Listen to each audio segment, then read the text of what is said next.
भाजपचे आमदार गणपत गायकवाड यांनी केलेल्या गोळीबाराची गंभीर दखल सरकारकडून घेतली गेली आहे। या प्रकरणी आता उच्चस्तरीय चौकशीचे आदेश दिले गेलेत, असं गृहमंत्री देवेंद्र फडणवीसांनी स्पष्ट केलंय।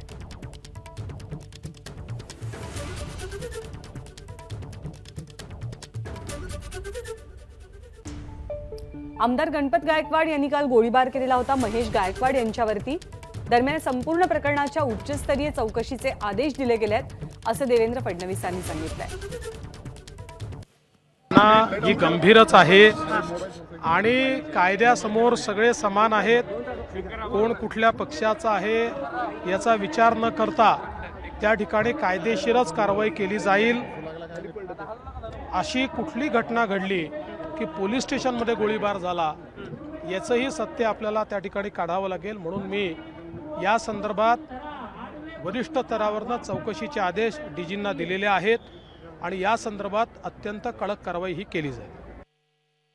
खरं तर या पद्धतीचं वातावरण महाराष्ट्रामध्ये होऊ नये। भारतीय जनता पार्टीचा नेता असो किंवा कुठले नेते असो, जर गणपत गायकवाडांची चूक असेल तर प्रशासन तसा निर्णय घेईल। या चौकशीअंती जर गणपत गायकवाड दोषी असतील तर प्रशासन योग्य कारवाई करेल।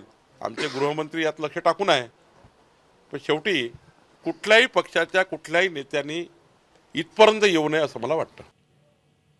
ते योग्य कारवाई केली जाईल, जे दोषी असतील त्यांना शासन दिलं जाईल, असं देवेंद्र फडणवीस आणि चंद्रशेखर बावनकुळे दोघांनी सांगितलंय। कारण गोळीबार करणारे आमदार हे भाजपचे आहेत। एबीपी माझा, उघडा डोळे बघा नीट।